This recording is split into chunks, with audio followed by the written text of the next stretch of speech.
دوستو، بگ سوچوں میں خوش آمدید۔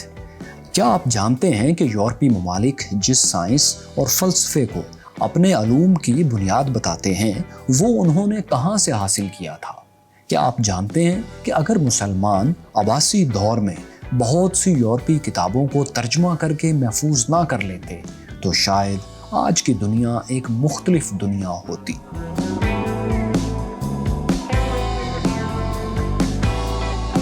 مسلمانوں میں سائنسی ترقی کا دور 750 عیسوی میں خلافت عباسیہ کے قیام کے ساتھ ہی شروع ہو گیا تھا۔ اس کا کریڈٹ دوسرے عباسی خلیفہ المنصور کو جاتا ہے، جس نے عباسی خلافت قائم ہونے کے صرف 4 برس بعد تخت سنبھالا اور 775 عیسوی تک عباسی سلطنت پر راج کیا۔ المنصور کی خواہش تھی کہ وہ ایک نیا دارالحکومت بنائے اور اس نئے شہر کو دولت اور علم سے مالا مال کر دے۔ اسی سوچ کے تحت اس نے دریائے دجلہ کے کنارے اپنے نئے دارالحکومت کی بنیاد رکھی، جسے بغداد کا نام دیا گیا تھا۔ اس شہر کی تعمیر کا قصہ بھی بہت دلچسپ ہے۔ المنصور نے 2 نجومیوں کو شہر کی تعمیر کے لیے مبارک تاریخ کا انتخاب کرنے کے لیے کہا۔ ان میں ایک نجومی الفضل ابن نوبخت تھا اور دوسرے نجومی کا نام ماشاءاللہ تھا، جو کہ یہودی سے مسلمان ہوا تھا۔ ان دونوں نے 30 جولائی 762 کی تاریخ کو مبارک قرار دیا۔ چنانچہ اسی روز شہر کی تعمیر شروع ہوئی۔ المنصور نے پہلے نماز پڑھی اور پھر اپنے ہاتھ سے شہر کی پہلی اینٹ نصب کی۔ پھر اس نے کہا، اب اللہ کے کرم سے شہر کی تعمیر شروع کر دو۔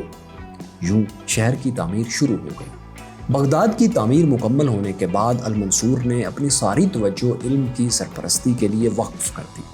سب سے پہلے اس نے سنسکرت میں لکھی گئی ایک کتاب کا عربی میں ترجمہ کروایا، جسے السندھ ہند کہتے ہیں۔ یہ کتاب علم نجوم یعنی ستاروں کے علم پر لکھی گئی تھی۔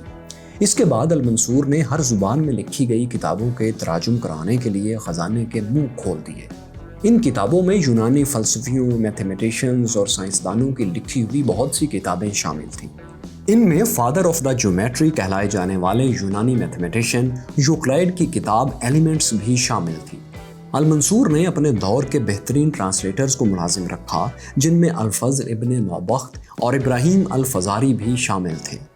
نوبخت وہی شخص تھا جس نے ستاروں کی چال دیکھ کر بغداد کی تعمیر شروع کرنے کے لیے مبارک دن کا انتخاب کیا تھا۔ تو اب نوبخت سمیت بے شمار ٹرانسلیٹرز یونانی فلسفے اور دوسری کتابوں کے تراجم میں مگن ہو گئے۔ ترجمے کے اس کام میں مذہب کی کوئی تفریق نہیں تھی۔ کوئی بھی شخص، خواہ وہ مسلم ہو یا غیر مسلم، اگر وہ کسی بھی زبان کی کتاب کا عربی میں ترجمہ کر سکتا تھا تو اسے ملازم رکھ لیا جاتا تھا۔ یہی وجہ ہے کہ عباسی دور کے ٹرانسلیٹرز میں یہودیوں اور عیسائیوں کی بھی بڑی تعداد شامل تھی۔ خلیفہ المنصور جب تک زندہ رہا وہ علوم و فنون کی سرپرستی کرتا رہا اور سائنسدانوں کو وظیفے دیتا رہا۔ اس کے بعد اس کے جانشین بھی تراجم اور سائنسی تحقیق کی اس روایت کو آگے بڑھاتے رہے۔ ان میں المہدی، ہارون الرشید اور مامون الرشید شامل تھے۔ عباسی خلافت کے تحت ترجمے کی یہ تحریک 200 برس تک یعنی 8ویں سے 10ویں صدی عیسوی تک جاری رہی، اور اسی تحریک کے دوران غالباً 801 میں ابو یوسف یعقوب ابن اسحاق السباع الکندی کا جنم ہوا۔ الکندی کے نام سے مشہور اس شخص کو پہلا عرب فلاسفر بھی کہا جاتا ہے۔ یہ الکندی ہی تھا جس نے ارسطو کے فلسفے کو عرب دنیا میں تب زندہ کر دیا جب یورپ سے اس کا نام و نشان تک مٹ چکا تھا۔ الکندی عباسی خلیفہ مستعصم کے بیٹے احمد کا ٹیوٹر بھی تھا۔ اس حیثیت میں اسے شاہی دربار تک رسائی حاصل تھی۔ الکندی نے اسلامی دنیا میں یونانی فلسفے کو متعارف کروایا اور اسلامی فلسفے کا بانی بن گیا۔ وہ خود تو زیادہ یونانی نہیں سمجھتا تھا، مگر اس نے یونانی زبان کے ماہرین کو اپنے ارد گرد جمع کر لیا تھا۔ ان میں یونانی اور عیسائی بھی شامل تھے۔ ان لوگوں کی مدد سے اس نے ارسطو اور دوسرے فلسفیوں کی کتابوں کا یونانی میں ترجمہ بھی کیا اور پھر اس فلسفے میں اپنے آئیڈیاز بھی شامل کیے۔ اس کی ترجمہ کردہ کتابوں میں الزولوجیا ارسطو بہت مشہور ہوئی۔ اس کتاب میں الکندی نے ارسطو اور ایک دوسرے یونانی فلاسفر پلوٹینس کی آئیڈیالوجی کو ملا دیا تھا۔ عباسی خلفاء نے بغداد میں بیت الحکمت بھی قائم کیا، جس کا شمار دنیا کی بہت بڑی لائبریریز میں ہوتا تھا۔ یہ لائبریری بغداد کے مغربی حصے مدینۃ السلام میں قائم کی گئی تھی۔ یہی لائبریری ٹرانسلیشن اور جدید ریسرچ کا مرکز بھی تھی۔ یہاں یونانی اور دوسری زبانوں کی کتابوں کے تراجم ہوا کرتے تھے اور نئی کتابیں لکھی بھی جاتی تھیں۔ اس لائبریری میں دنیا کے ہر علم پر کتابیں موجود تھیں، تاہم آج کسی کو معلوم نہیں کہ یہ لائبریری کس دور میں قائم کی گئی تھی۔ کچھ مورخین اسے خلیفہ منصور کے دور کی یادگار بتاتے ہیں، جبکہ کچھ کے خیال میں یہ لائبریری خلیفہ مامون الرشید کے دور میں قائم ہوئی تھی۔ بہرحال جو بھی تھا، یہ لائبریری اپنے دور میں علم کا سب سے بڑا خزانہ تھی۔ مسلمانوں کو ایک اور مدد چین میں بننے والے کاغذ سے بھی ملی۔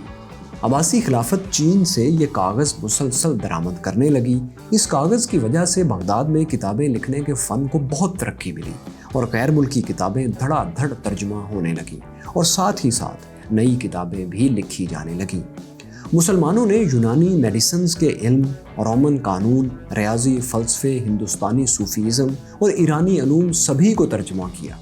مسلمانوں نے صرف یونانی کتابوں کا ترجمہ ہی نہیں کیا، بلکہ یونانی سائنسدانوں کے مختلف مشاہدات کو کنفرم کرنے کے لیے تجربات بھی شروع کیے۔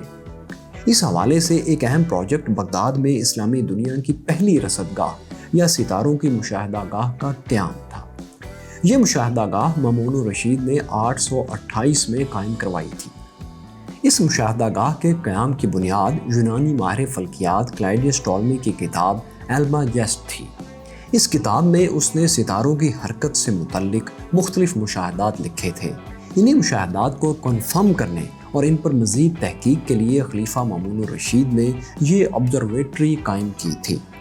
اس آبزرویٹری کو انسانی تاریخ کا پہلا سب سے بڑا سرکاری خرچ پر چلنے والا یعنی اسٹیٹ فنڈڈ سائنس پروجیکٹ ہونے کا اعزاز بھی حاصل ہے۔